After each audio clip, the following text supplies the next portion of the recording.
안녕하세요. 알미뷰티입니다. 이번 시간은 지난번에 말씀 약속드렸듯이 많은 분들의 궁금증인 색소 배합의 원리에 대해서 한번 말씀드려보도록 하겠습니다. 먼저 색소 배합을 하기 위해서는 기본적인 원리에 대해서 먼저 아셔야 할 텐데요. 그럼 우리 색소 배합이 왜 중요할까요? 우리 반영구에서는 굉장히 중요한 부분이죠. 우리 최적의 색소 배합이 최상의 반영구 메이크업의 결과를 만들어내기 때문에 중요한 부분입니다. 결국 반영구 화장의 최종 결과는 우리 색소의 색상과 피부의 색조에 의해서 결과가 나오고 여기에 더불어 피부의 각질이 탈각이 다 된 후 제거가 된 것이 최종 마지막 결과물로 나오는 거기 때문에 다시 말해서 우리 색소 더하기 피부의 기본 색조, 그리고 각질 탈각 후 결과가 우리 최종 결과물이 되는 것이죠. 여기서 잠깐 이제 부가 설명을 좀 드리자면 우리 색소의 변질 유형에 대해서 먼저 알아볼게요. 우리가 제일 많이 접하는 게 이제 이렇게 고객님이 오셨을 때 푸르거나 붉게 빠져있는 고객님들을 많이 만나게 되잖아요. 색소 변질의 요인이 굉장히 많은 요인이 있고 다양한데 몇 가지 말씀을 드리자 그러면 이제 시술을 하고 나서 우리 피부가 재생되기 전에 지금처럼 더운 날씨에는 자외선 노출이 많잖아요. 이런 경우는 색소의 손실이 발생하게 되는데 우리 색소는 자외선의 영향을 받아요. 그래서 자외선의 영향을 받기 때문에 색소 결정 구조에 자외선 때문에 영향을 받습니다. 이것도 하나의 원인 중에 하나고, 또한 다른 것이 약물 복용인데요. 우리 고객님들 개인 약물 복용 중에 항우호제 같은 경우 또 착색에 영향을 주게 됩니다. 이런 것도 하나의 원인이 될 수 있는 색소 변질에 대해서 말씀드렸고요. 그럼 지금부터 이제 첫 번째 우리 기본 색소에 대해서는 좀 알고 가야 될 것 같아요. 그래서 기본 색소에 대해서 알아보겠습니다.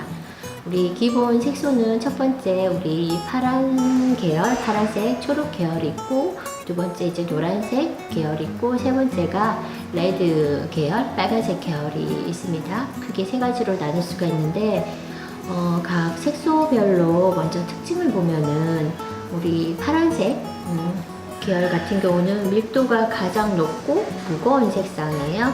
그래서 똑같은 자외선을 받아도 레드나 옐로우 계열보다는 조금 더 견딜 수 있는 색상의 푸른 계열이어서 마지막에 남는 색이 푸른 계열일 수 있고요. 그렇지만 우리 파란색 같은 경우는 쓰실 때 좀 많이 주의를 하셔야겠죠. 그리고 두 번째 노란 계열에는 이제 따뜻한 계열의 색상이고, 특히 우리 중화할 때, 요즘 중화할 때도 많이 사용을 하고요. 피부에 밝은 색을 띠기 때문에 가장 많이 사용을 하고, 또 많이 사용을 하셔도 또 데미지가 적은 색소 중에 하나가 우리 그 옐로우 계열, 노란색 계열입니다. 그리고 우리 빨간색 계열의 경우에는 가장 흔하게 요즘에는 브라운 톤의 색을 많이 사용을 하시기 때문에 가장 흔하게 많이 사용을 하는데, 또 잘못 쓰면 가장 오해를 많이 받는 색소 중에 하나죠. 특히 이런 색소를 쓰실 때는 또 좀 주의를 해주셔야 합니다. 지금은 이제 우리 기본 색소에 대해서 알아봤고, 두 번째 우리 피부의 기본 색조에 대해서 이제 조금 알아볼게요. 우리 사람은 크게 쿨톤과 웜톤으로 나누어질 수 있어요.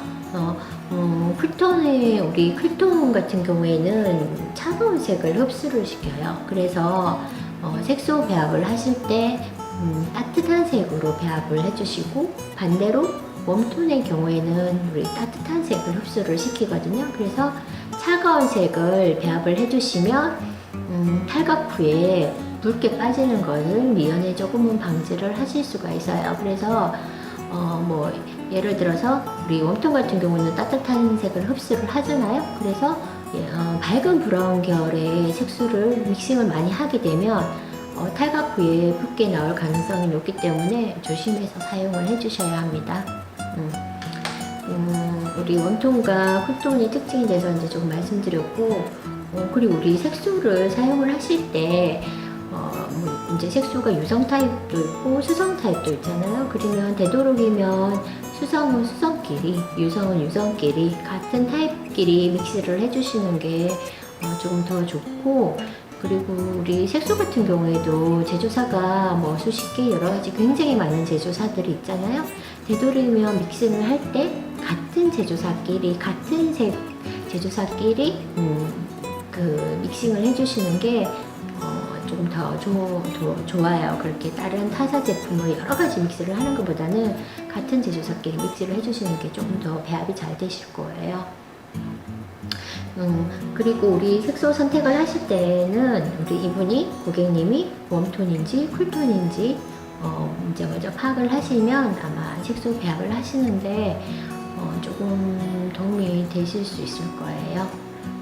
우리 수성 색소 같은 경우에는 거의 물타입이기 때문에 많이 흔들어서 사용하실 때 많이 흔들어서 한 3분에서 5분 정도 많이 흔들어서 사용을 해주셔야 돼요.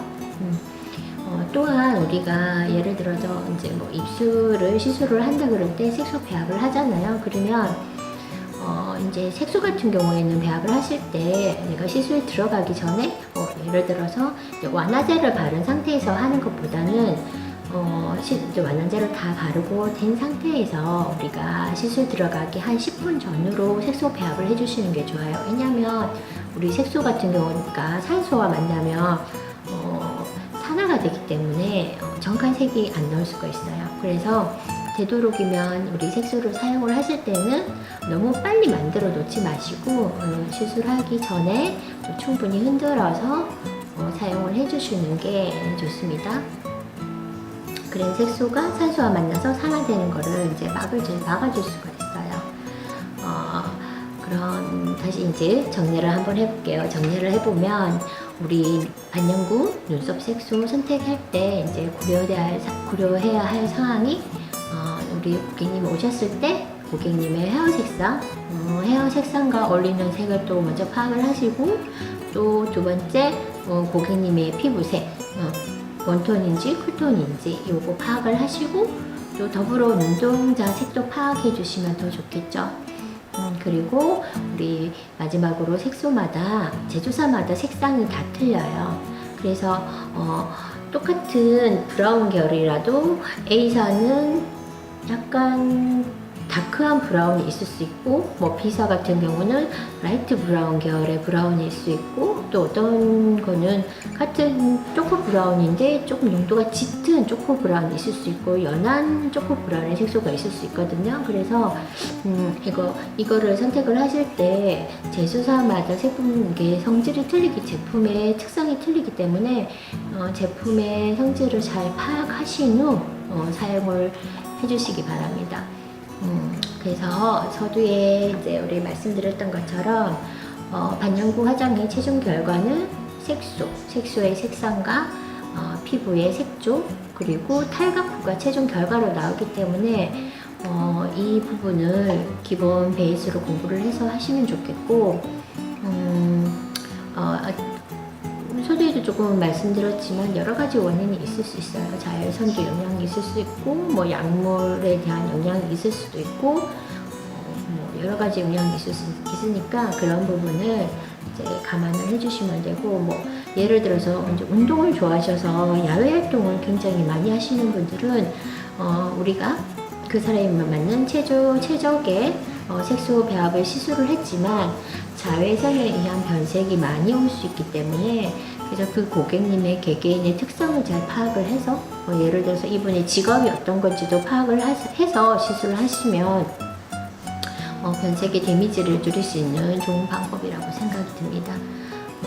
색소 배합에 대해서 정말 많은 질문을 해주셔서 이번 시간은 꼭 알아야 되는 아주 기본 상식인 거죠. 기본 상식, 색소 배합에 대한 기본 개념에 대해서 영상을 제작해 봤습니다. 다음 편에서는 색소 배합하는 법을 직접 한번 해서 더 자세한 색소 배합에 대해서 배워보도록 하겠습니다. 정보가 유익하셨는지 모르겠는데 우리 이 정보가 유익하셨다면 좋아요와 구독 잊지 마시고 꼭 눌러주세요. 다음 편에 뵙겠습니다. 감사합니다.